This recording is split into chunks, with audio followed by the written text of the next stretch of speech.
aspal udah nggak kelihatan, tapi yang terlihat adalah warna putih semua karena orang sudah menggunakan pakaian ihram ya. Bismillah.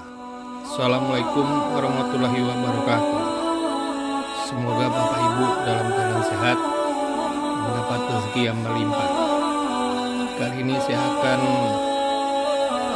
share ya video seputar Arafah dan Mina.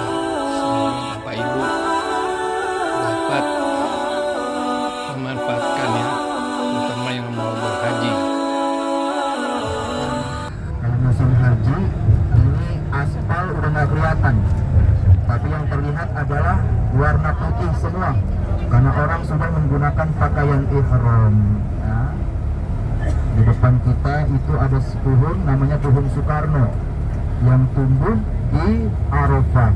Kenapa dinamakan pohon Soekarno? Karena yang nanam awalnya adalah Insinyur Soekarno dan alhamdulillah tumbuh hidup sampai saat ini. Jadi dulu Arafah gersang, sekarang sudah banyak warna-warna hijau ya. Ini adalah hadiah awal dari Insinyur Soekarno dan tenda-tenda Arafah ini tidak permanen ya. Jadi setelah musim haji yang dibongkar dan ketika pelaksanaan haji akan kembali mulai ditata dan disusun. Nah ini Bidayatul Arafah, ini adalah setar tempat wukuf, itu ada pelangnya di sebelah kanan. Jadi ada batasan-batasan wukuf. Yang wukuf yang berdiam di luar Arafah maka tidak sah hajinya. Jadi haji itu harus di areal Arafah yang sudah ditentukan batasan-batasan setar dan finishnya di mana. Bapak Ibu yang dirahmati Allah, ini adalah padang Arafah ya, di mana nanti para jamaah haji melaksanakan wukuf, dan ini harus wajib ya, tidak sah menjalankan ibadah haji kalau tidak wukuf di Arafah. Semoga Bapak Ibu yang melaksanakan ibadah haji menjadi haji yang mabrur ya, insya Allah.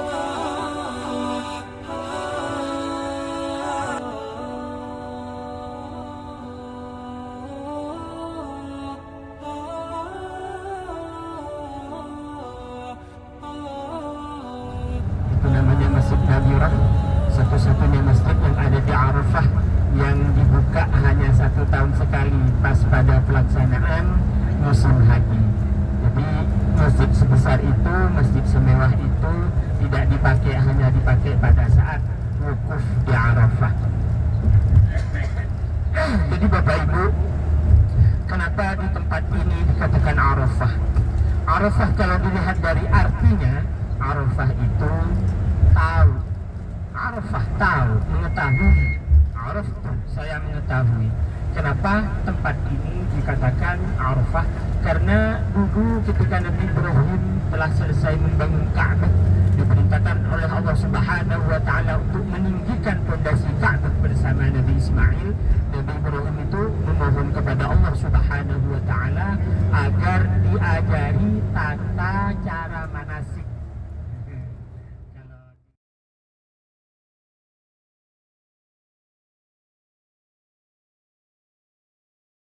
Nabi Ibrahim dulu langsung diajari oleh malaikat Jibril, sebagaimana doa beliau kepada Allah Subhanahu wa Ta'ala, ya Allah arina manasikana, ya Allah ajarkanlah kepada wa Ta'ala. Kemudian Allah perintahkan malaikat Jibril untuk mengajari manasik haji. Dan pada saat di Arafah ini malaikat Jibril bertanya kepada Nabi Ibrahim, Araftah ya Ibrahim, engkau sudah mengerti wahai Ibrahim, engkau sudah tahu wahai Ibrahim?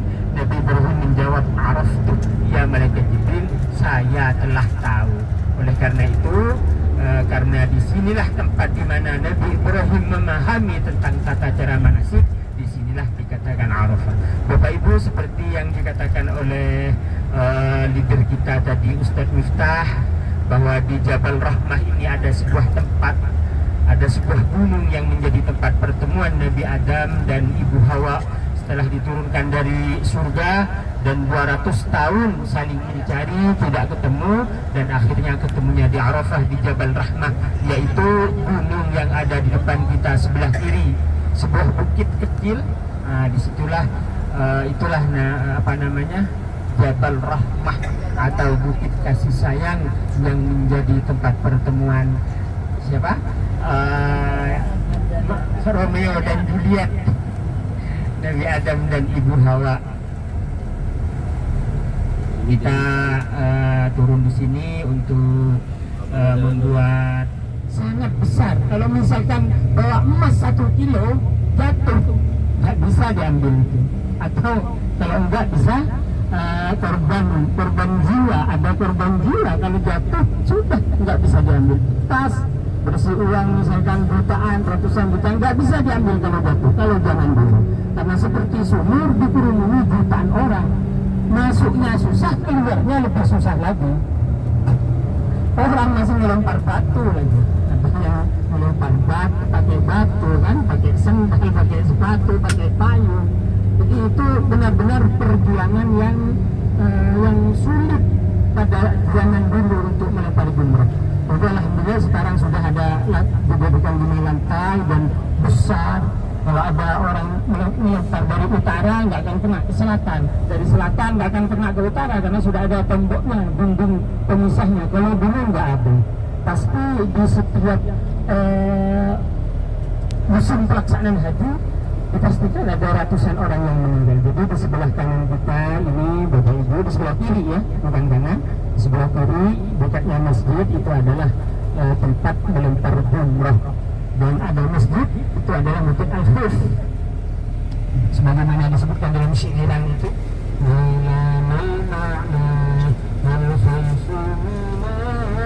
Itu adalah Masjid Al-Khuf yang ada di mana di situ ada 70 nabi yang dikuburkan di sekitar Bukit Al-Khuf. Memang sudah tidak ada bekasnya. Nah, kenapa kok banyak nabi dikuburkan di sini?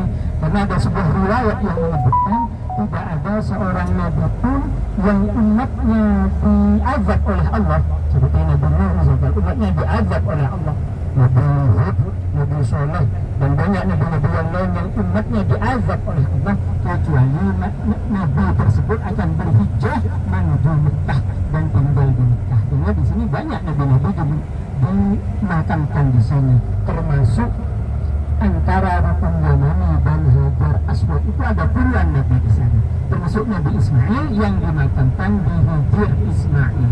Jadi Bapak Ibu, inilah ya tanda-tanda Mina. Kalau kita melihat ke sebelah kanan ada terowongan nomor 2. Nah, itulah terowongan Mina, yang mana di tahun 90-an pernah ada tragedi Mina yang menyebabkan ribuan orang meninggal, 1.600 orang meninggal di tempat tersebut karena terinjak-injak. Dan kebanyakan adalah jemaah haji Indonesia, ada ratusan, bukan kebanyakan, tapi jemaah haji Indonesia yang meninggal dalam jumlah yang besar dan jumlah yang banyak, karena orang Indonesia itu tenda setelah terowongan. Terowongannya seperti ini suasananya. Jadi ini batu yang dilubangin seperti ini, besarnya suasananya seperti ini terowongannya. Gunung batu yang dilubangin. Bagaimana? Di sini harus ada ventilasi udara, dan ventilasi udaranya itu perlu listrik. Harus ada tenda-tenda Mina yang melewati terowongan. Jadi jemaah haji yang mendapatkan tenda di daerah sini untuk melempar jumrah harus melewati terowongan yang telah kita lalui bersama tadi. Siti Hajar yang berlari-lari antara Safa Marwah untuk mencari air.